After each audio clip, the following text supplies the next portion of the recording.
نحمده ونصلي على رسوله الكريم اما بعد عن عمر بن الخطاب رضی اللہ تعالی عنہ قال قال رسول اللہ صلی اللہ علیہ وسلم انما الاعمال بالنیات وانما لامرئ ما نوى فمن كانت هجرته الى الله ورسوله فهجرته الى الله ورسوله ومن كانت هجرته الى دنيا يصيبها او امرأة يتزوجها فہجرته الی ما ہاجر الیہ او کما قال علیہ السلام۔ میرے محترم بزرگوں، عزیز دوستوں اور بھائیوں، ایک مشہور حدیث ہے، بارہا آپ نے سنا ہو۔ حضور پاک سرکار دو عالم صلی اللہ علیہ وسلم فرماتے ہیں اعمال کا دار و مدار نیتوں پر ہے۔ ہمارے 24 گھنٹے کے اعمال اگر ان کے اندر نیت صحیح ہو تو یہی ہماری عادتیں اور 24 گھنٹے کے اعمال عبادت میں بدل سکتے ہیں۔ اگر بڑا سا بڑا عمل ہے لیکن نیت صحیح نہیں ہے تو وہ بجائے عبادت کے اس کے اوپر گناہ اللہ کے ہاں مواخذہ ہوگا۔ ہمارا 24 گھنٹے کے اعمال میں سے کھانا پینا ہے۔ اگر کھانا پینا اللہ کے حکم کلو وشربو کے تحت ہے اور کھانے کے اندر یہ نیت ہے کہ اس سے قوت حاصل ہوگی تو عبادتوں کے اندر اس سے مدد ملے گی۔ تجارت کر رہا ہے، ملازمت کر رہا ہے، حلال کمائی کی طلب کے لیے نکل رہا ہے، اگر اس کے اندر نیت یہ ہے اللہ کا حکم ہے وَابْتَغُوا مِن فضل اللہ، اور اللہ تبارک و تعالیٰ نے بیوی بچوں کے اہل و عیال کی نفقے کی ذمہ داری میرے اوپر رکھی ہے، اس لیے میں کما رہا ہوں، تو نیت کے تصحیح کی وجہ سے یہ عمل اگرچہ وہ عادتوں میں سے ہو، نیت کے صحیح ہونے کی وجہ سے اسی پر ہمیں اجر و ثواب ملے گا۔ بلکہ ایک عمل پر جتنی نیتیں ہوں گی اسی کے بقدر اس کا ثواب بڑھتا جائے گا۔ فرض نماز کی جماعت کے ساتھ ادا کرنے کے لیے مسجد جا رہا ہے، اگر مسجد جاتے ہوئے اس کی نیت فرض نماز باجماعت ادا کرنا ہے، اس کے علاوہ مسجد جا کر تلاوت کروں گا، ذکر کروں گا اور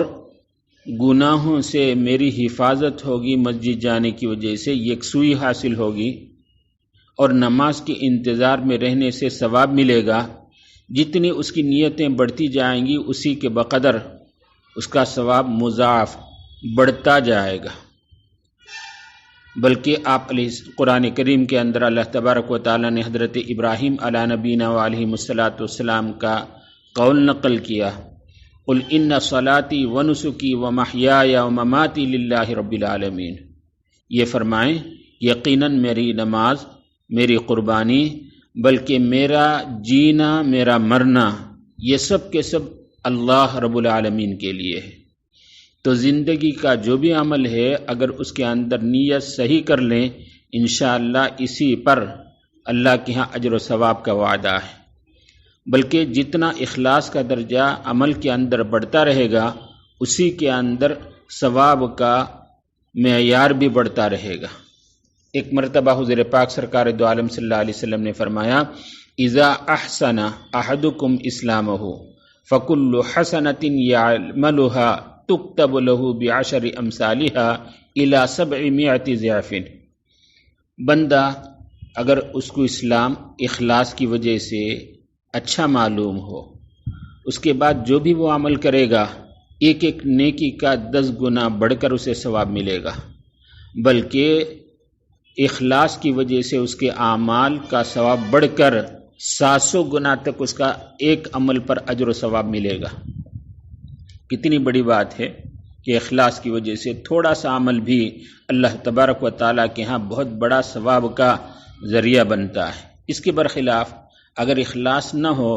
ریاکاری، دکھاوا ہو تو بڑا سا بڑا عمل بھی اللہ تبارک و تعالیٰ کے ہاں ثواب کا سبب تو کیا بنتا بلکہ وہ تو جہنم میں لے جانے کا سبب بنے گا۔ اللہ حفاظت فرمائے۔ آپ نے بارہا سنا ہو، مشہور حدیث ہے، اگر آدمی ریاکاری کے لیے جہاد کر رہا ہے بلکہ جہاد میں شہید بھی ہو گیا ریاکاری کے لیے ایک مالدار سخاوت کر رہا ہے، اپنا مال فقیروں مسکینوں کو خوب بانٹ رہا ہے، ایسے ہی اگر کوئی عالم ریاکاری کے لیے دنیا والوں کو دکھانے کے لیے اپنا علم لوگوں کے درمیان پھیلا رہا ہے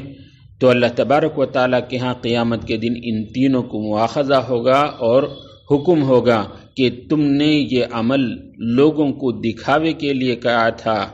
لوگوں کے سامنے تمہاری شہرت ہو، اچھا نام ہو، یہ تو دنیا کے اندر تمہیں حاصل ہو گیا، اب کوئی یہاں تمہارے اس عمل کا اجر و ثواب نہیں، اور فرشتوں کو حکم ہوگا کہ ان کو اوندھے منہ جہنم کے اندر ڈال دیں۔ کتنی کہ افسوس کی بات ہے، دنیا میں اتنا بڑا عمل کر کے بھی آخرت میں اس کا کوئی اجر اور کوئی ثواب نہ ہو، یہ محض ریاکاری کی وجہ سے، نیت کی خرابی کی وجہ سے۔ تو آدمی کے اندر عمل سے پہلے توجہ ہو کہ میں اللہ کے لیے عمل کر رہا ہوں، تو انشاءاللہ اس اخلاص کی وجہ سے اس کے اعمال کے اندر برکت بھی ہوگی۔ حضرت علی رضی اللہ تعالیٰ عنہ کا وہ مشہور واقعہ آپ نے سنا ہو، جنگ کے اندر یک کافر کے اوپر انہوں نے غلبہ پا لیا، اس کے سینے پر چڑھ کر بیٹھ گئے اور قریب تھا کہ خنجر سے اس کے گردن کو کاٹ دیں، ذبح کر دیں، اتنے میں وہ بدبخت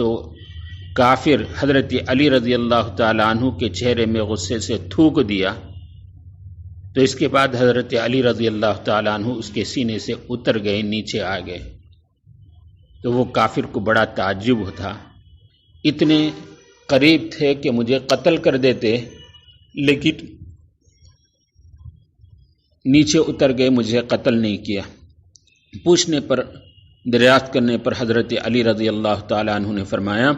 کہ مجھے تیرے قتل کرنے کے اندر ارادہ خالص اللہ کی رضا، اللہ کے حکم سے تھا۔ جب تو نے میرے چہرے میں تھوک دیا تو میرے نفس کا دخل ہو گیا اور انتقام کا جذبہ پیدا ہوا۔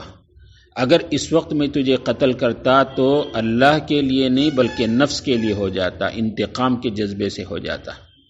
اللہ اکبر۔ یہ سننا تھا